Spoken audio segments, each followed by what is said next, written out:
Olá, estamos apresentando mais um programa Lígia Marques, a arte de fazer o belo.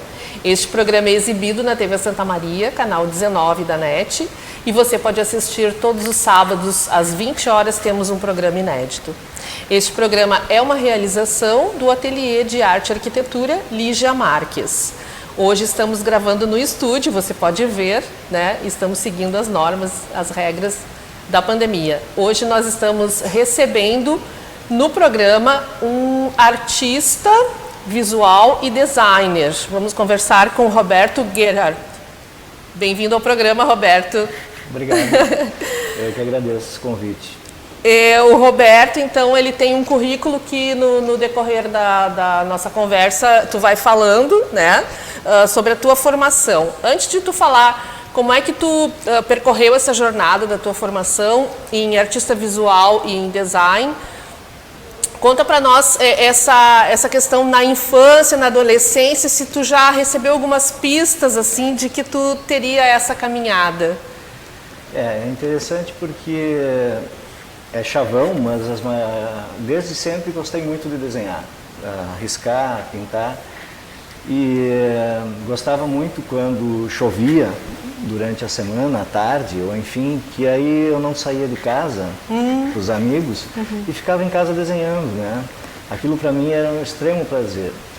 E também eu acho que vale citar que uma coisa que eu me dei conta anos depois, que quando eu tinha lá pelos meus 9 ou 10 anos, não lembro bem, meus pais usavam o despertador todos os dias, durante a semana, enfim, para acordar para o trabalho. E no domingo era o dia que eles não usavam o despertador. E eu lembro que me dava imenso prazer pegar aquele despertador, colocar 5 horas da manhã, 4 horas da manhã, despertar, ir para a mesa da cozinha e desenhar, porque era um momento assim que havia um silêncio absoluto, ninguém me interrompia, quer dizer, hoje eu penso, talvez entrava em fluxo, não sei, mas aquilo me dava imenso prazer. Sim. E depois, posteriormente, quando eu tinha meus 12, 13 anos, eu comecei a frequentar uma escola de pintura em tela, tinta a óleo, e aí eu fui apresentado para o cheiro da tinta a óleo. Que coisa maravilhosa, sabe? Que legal! E a partir daí, enfim, sempre trabalhando e exercitando, né? Mesmo que às vezes sem muito conhecimento, quer dizer, isso depois com a universidade a gente vai adquirindo, né? Mas sempre eu me lembro que essa era uma prática. Que legal, por a tua descrição eu percebo assim que tu é uma pessoa bastante sensível, né? Porque eu também gosto do silêncio, eu adoro o dia de chuva, realmente são momentos assim muito prazerosos para a gente criar, né? É uma percepção muito interessante. E como é que tu foi construindo a tua formação profissional, assim, através dos estudos, dos trabalhos, as oportunidades que iam surgindo, as vivências que tu teve, como é que foram essas escolhas, então, depois da adolescência? Aí vem a universidade, como é que tu fez? Não, eu costumo dizer que eu fiz a rotina inversa. Eu comecei a trabalhar aos 14 anos, enfim, na minha cidade natal, Horizontina. Trabalhava no escritório de contabilidade do meu pai, mas eu era uma pessoa muito infeliz trabalhando com aquilo, com números, não gostava. Posteriormente, eu fui trabalhar na fábrica de colheitadeiras, SLC, que hoje é a John Deere. Comecei lá como office boy, departamento financeiro, e posteriormente eu fui trabalhar no setor de publicações técnicas. E aí um senhor, que hoje é falecido, o Aymar, ele veio da Argentina, da fábrica da Renault, ele trabalhava, e eu aprendi muitas coisas com eles, e trabalhando com canetas francesas, canetas nanquim. Na época não havia computador, que delícia, né? Papel Scheller importado, quer dizer, coisas que eu nunca tinha visto. E ali um dia ele me chamava de filhote e disse: filhote, venha cá. Ele tinha uma cópia de um catálogo do Guia do Estudante e disse: essa profissão aqui teria gostar. Desenho industrial. Eu li aquilo, eu digo: olha que interessante, acho que sim. Bom, passaram-se os anos, fui a Porto Alegre, passei no vestibular em Engenharia Civil, comecei na PUC, fiz 6 semestres e larguei. Eu não ia ser feliz com aquilo, eu queria ver cores e formas. Então, para minha família também não foi fácil, digamos, queria ter um filho engenheiro, né? Aí eu vim a Santa Maria, não conhecia ninguém aqui, mas vim para cá porque fiquei sabendo que na universidade havia um curso chamado Desenho Industrial. Porque naquela época, quando foi me mostrada aquela página, só havia em São Paulo, no Instituto Mackenzie, e isso estava muito distante da minha realidade, né? Bom, vim para cá, não entrei logo na universidade, comecei a trabalhar em agência de propaganda, trabalhei por 3 anos na Publicitar Personale, com o Armandinho Ribas, e depois migrei para Arte e Meio e Propaganda, onde eu fiquei 8 anos. Nesse inteirinho eu comecei a cursar o curso de Artes Visuais, cursei 2 semestres, peguei reingresso para o Desenho Industrial, concluí o curso e pensei, não vou mais estudar. Estou formado, sei tudo. Passou um ano, algo me dizia, Roberto, tu vai ter que se mexer, alguma coisa, fazer algo, né? E aí eu fui fazer uma pós-graduação em gestão de marcas na Unisc, em Santa Cruz. Concluindo lá, voltei para a universidade novamente para concluir o curso de artes, no ateliê de pintura com Alfonso Benetti. E depois eu pretendia fazer um mestrado em design. Mas não gostaria de fazer um mestrado em engenharia de produção, educação, eu queria algo no design. Foi quando eu fiquei sabendo da Universidade de Aveiro, lá em Portugal, que havia um mestrado em branding, que é a gestão de marcas. Me inscrevi, mandei tudo para lá, fui admitido. Interessante que quando eu fui admitido e recebi a carta, eu fui no Google ver aonde fica Aveiro. E aí fui para lá, com a intenção de fazer um mestrado. Porém, contudo e portanto, caiu nas mãos a possibilidade de fazer um doutoramento em design. Olha! E aí eu disse, se eu não fizer agora, eu não faço mais. E aí eu engrenei, fiquei os últimos... Além do mestrado. Além do mestrado, né? Aí eu fiquei 7 anos em Portugal, retornei em 2018. Já me chamaram para dar aulas aqui na UFN, Universidade Franciscana. E, enfim, esse é o meu percurso, digamos, acadêmico e um pouco profissional. Chegou a trabalhar lá em Portugal também? Mais freelancer, né? Porque lá o meu foco era total... no estudo. Como eu estava sozinho, a minha família não estava lá. Sim. Enfim, foco foi o estudo mesmo, né? Consegui a titulação para poder voltar. E então, assim, tu fez em design, né? E tu defendeu alguma tese, uma tese específica, né? Ok. Pontuada em quê? Em qual tema? No mestrado foi, porque aí é que está, formação em artes e design. No mestrado eu procurei algo que eu pudesse trabalhar as duas situações. E aí eu acabei desenvolvendo um trabalho, o meu projeto foi junto à Santa Casa da Misericórdia de Aveiro, uma instituição que na época tinha mais de 500 anos, hoje continua tendo mais de 500 anos, é de 1498. Quer dizer, desenvolvi a questão da museografia, como mostrar o acervo, o espólio deles dentro da igreja, sem interferir na atmosfera do local.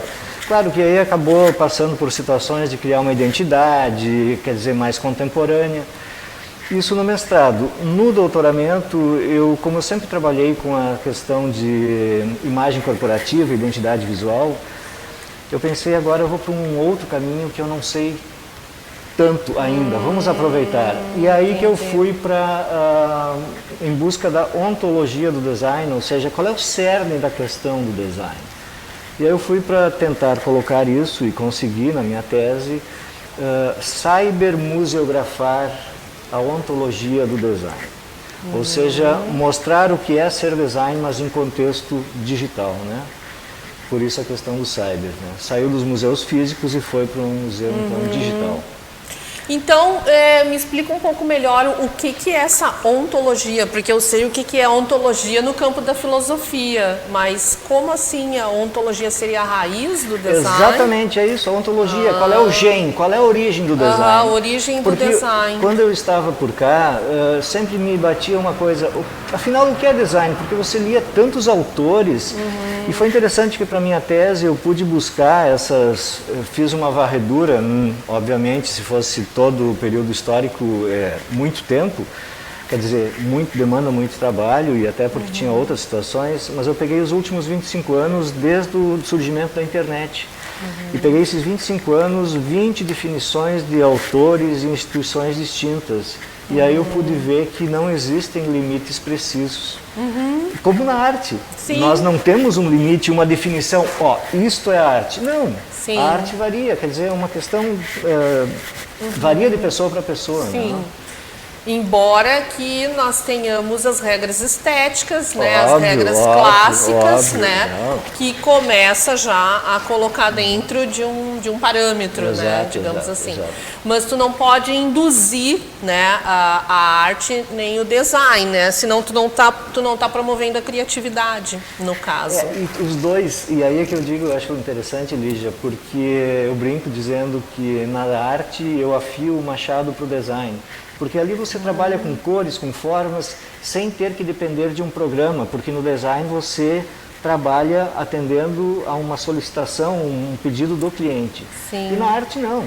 A gente tem a liberdade poética, digamos assim, de fazer algo e não dando importância se você gosta ou não gosta. Ou seja, você que faz arte sabe disso, faz bem para si, né? Sim. É uma renovação.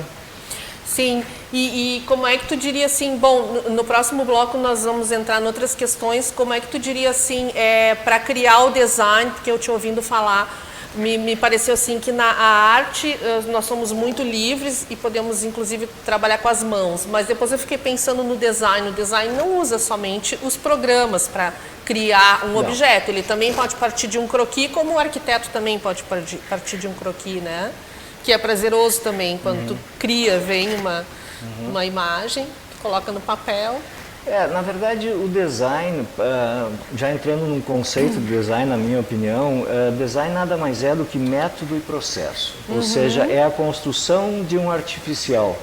O design também poderia ser um mediador cultural. Alguns autores até defendem que o design é uma das profissões que nos possibilita prever o futuro, porque os designers criam situações que ainda não foram vistas ou não foram fabricadas, né? Sim. Então, nesse sentido. E no design, obviamente, a gente tem uma metodologia, né? Assim nós temos o Redig, Loba, Baxter, enfim, N Design Council, que aí se você seguindo aquele roteiro, digamos, você tem condições de chegar a um resultado satisfatório a um cliente. Entendi.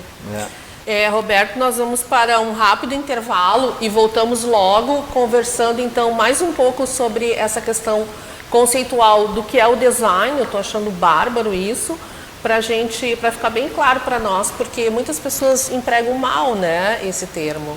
Esperamos vocês daqui a pouquinho.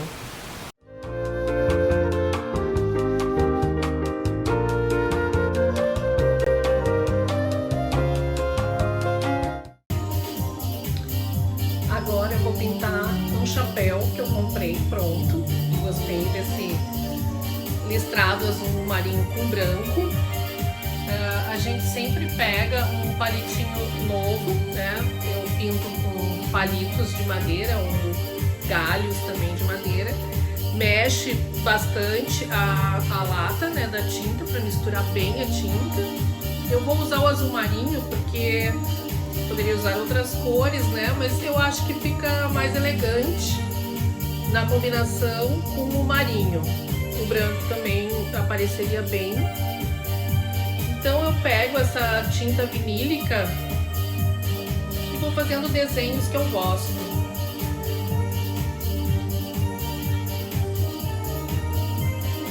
Ela tá um pouco pastosa. Ela não é uma tinta muito líquida.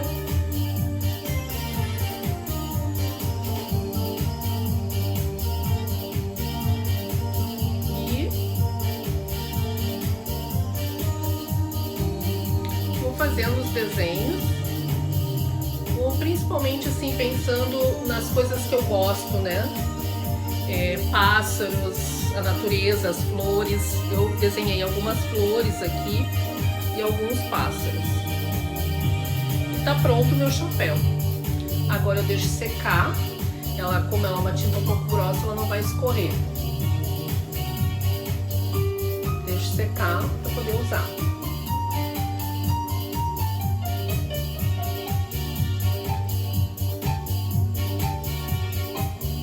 Espero que vocês tenham gostado.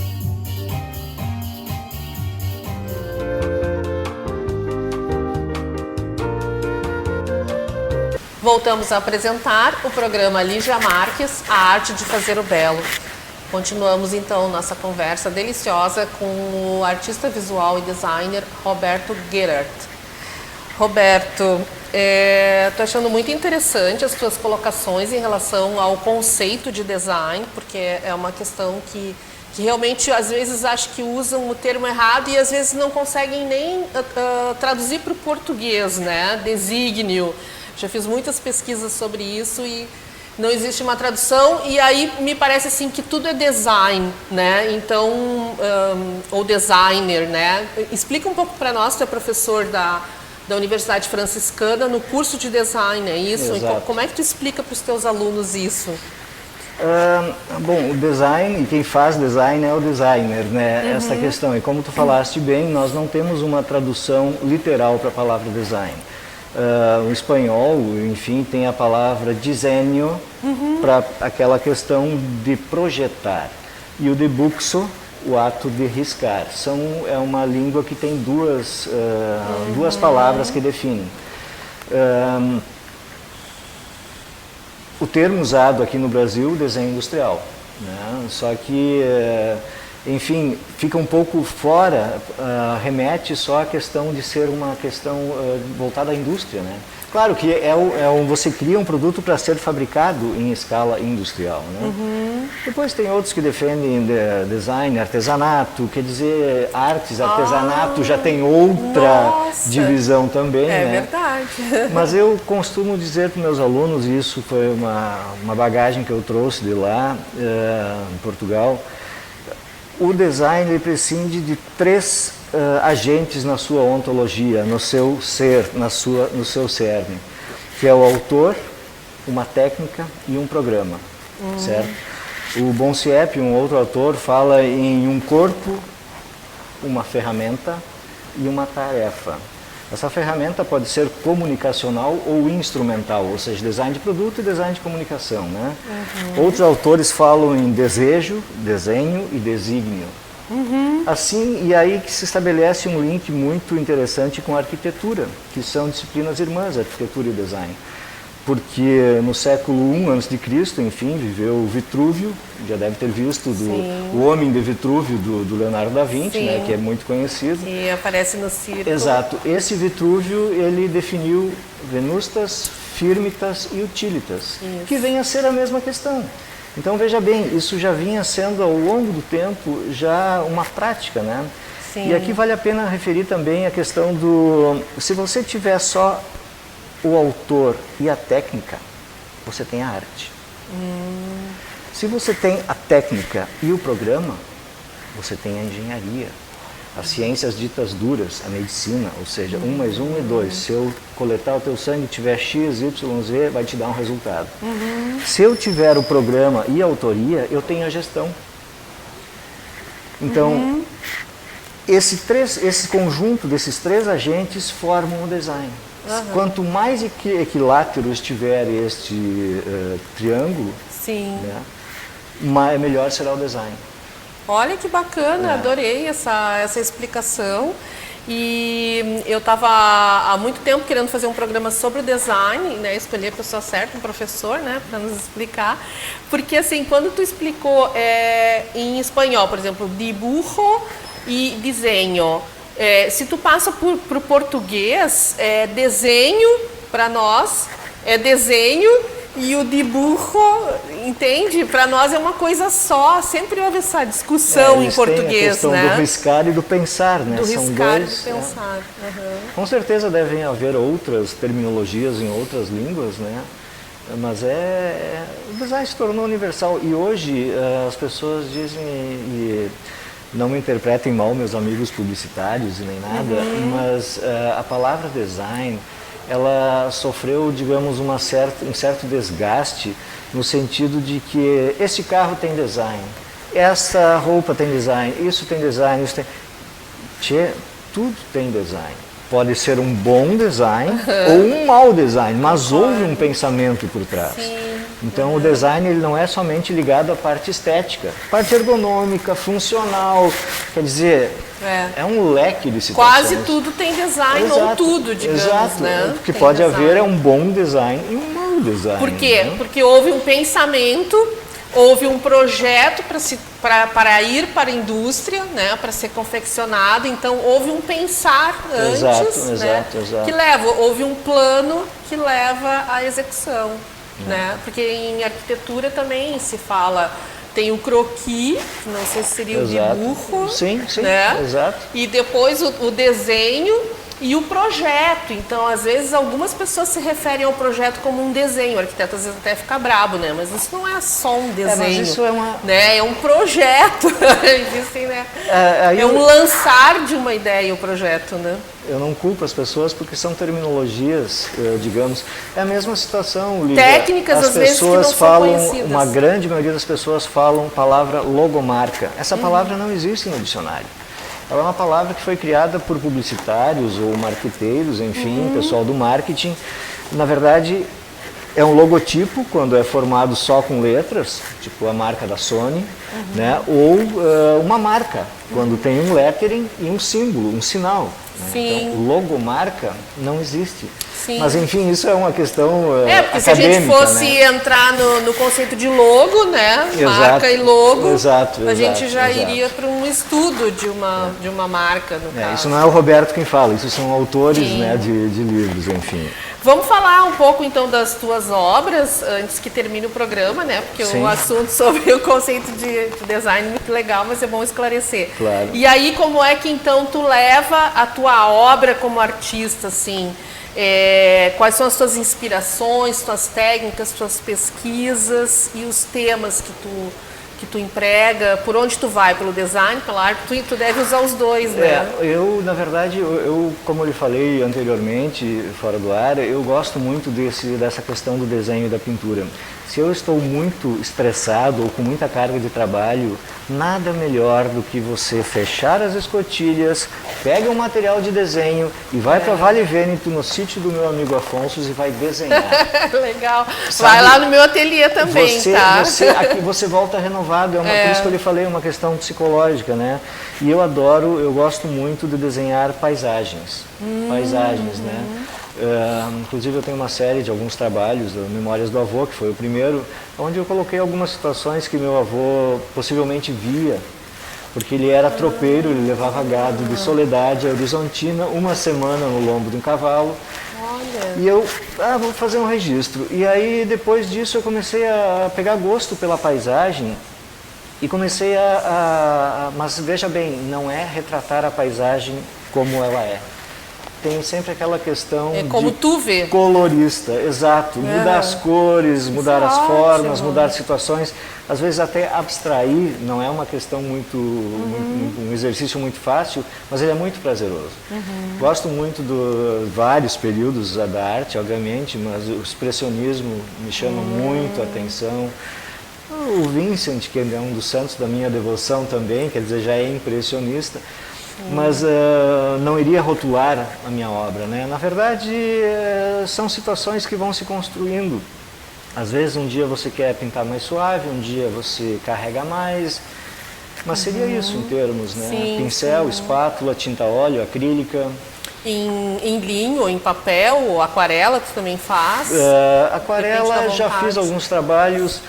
Porém, a técnica da aquarela ela é uma técnica mais delicada, mais sutil. E eu já gosto daquela questão mais vigorosa de botar camadas de tinta, de arrancar, de trabalhar. Alterando, né? Exato. A aquarela é muito delicada. A aquarela ela é muito boa, mas ela tem certas limitações para o que eu gosto de fazer. Né? Exato. E tu trabalha com grafite, também te trouxe alguns materiais, enquanto a gente vai conversando, nós vamos mostrando um pouco do teu trabalho também. Não sei se tu gostaria de falar alguma coisa específica também. Tu falou do avô, tu fez exposições também com esse tema, né, pelo que eu li no teu currículo. Esse Memórias do Avô, conforme eu falei anteriormente, foi umas exposições que eu fiz em 2008. Quando eu entrei no ateliê 1336 aqui na Federal com o Afonso e pintei esses trabalhos, foram expostos na SESMA na ocasião e depois eu estava dando aula na época na CETREM em 3 de Maio, fica próximo de Horizontina, e também levei essa exposição para lá. Depois, na sequência, no ateliê eu continuei pintando paisagens, mas daí sim, cores, manchas, não um trabalho linear e mais pictórico, com manchas. Se você observar de perto, muitos trabalhos são manchas, mas de longe a imagem se forma. E no final eu já estava concluindo aqui, já estava em Portugal, eu comecei a trabalhar com acrílico, porque o acrílico aqui, o nosso, muitas vezes ele tem muito brilho, e eu não gosto muito do brilho, particularmente. E lá eu achei um acrílico que ele é fosco, e eu gostei muito, né? E aí eu comecei a abandonar o referencial e trabalhar com cores num sentido mais abstrato, digamos. Claro que é um trabalho que hoje eu vejo que tem que ser melhorado ainda, mas na época eu estava fazendo. E durante o mestrado e o doutorado, eu brinco que eu passei uma fase monocromática, porque eu só desenhava grafite, aquarela, dermatográfico, porque a universidade lá tomava muito tempo, então eu não tinha esse tempo para pintar, né? Eu desenhei muito. Mas esses desenhos vão servir de estudos para trabalhos futuros. Sempre. Roberto Gerard, eu adorei conversar contigo, assim, foi muito bom esse conceito que tu trouxe de design. Eu já estava há muito tempo querendo falar sobre isso. Nós precisamos encerrar o programa, nosso programa é muito delicioso e muito rápido. Então eu gostaria de saber se tu queres deixar alguma mensagem para o nosso público, para pessoas que talvez se interessem em estudar o design ou artes visuais, né? O que tu gostaria de acrescentar para nós encerrarmos? Olha, em síntese eu diria que investir em conhecimentos rende sempre os melhores juros, né? E a tecnologia está aí, a gente tem acesso a tudo que é informação, mas veja bem, informação não é conhecimento. Então, boas situações também a gente encontra nos livros, né? E tem que ser curioso. Eu acho que esse é o mote da coisa. É aquela coisa que o Kandinsky chamava de leitmotiv. A mola propulsora principal, aquilo que te move, aquilo que te faz sair da cama de manhã, certo? Se tu descobrir isso, você vai ser uma pessoa feliz. É verdade. Então eu digo para os meus alunos sempre, faça o que você gosta. Sim. Tu gosta de ser professor, pelo que eu vi também, né? É bom poder compartilhar muito bom, conhecimento. Né? Eu fui professora também 15 anos na Ah, universidade. que maravilha! E realmente eu me realizei muito. Me realizo agora no programa porque eu consigo também ter esse momento de poder levar, né, essa comunicação, esse ensinamento, né? Tem uma frase, só para concluir, da Renina Katz, não sei se você já teve a oportunidade de ler, onde ela dizia: no Brasil, quem sabe alguma coisa tem que passar adiante. E eu achei isso fantástico, porque a gente tem que compartilhar esse conhecimento com as pessoas, né? É muito bom. E o líder realizado, ele não tem como guardar para si, né? Ele quer passar para os outros. E é prazeroso. Obrigada. Eu que agradeço, obrigada Lígia, pela tua presença no programa. Muito obrigado. Estamos encerrando, então, mais um programa Lígia Marques, a arte de fazer o belo. Ele é exibido na TV Santa Maria, canal 19 da NET, e você também pode assistir no site da TV Santa Maria, santamaria.tv.br. Pode assistir nas páginas do Facebook da TV Santa Maria e do programa Lígia Marques e no canal do YouTube, programa Lígia Marques. Se você quiser enviar sua mensagem ou sugestões para o e-mail programaligiamarques@gmail.com. Agradeço aos apoiadores culturais deste programa e nos próximos programas a gente se vê. E eu espero você.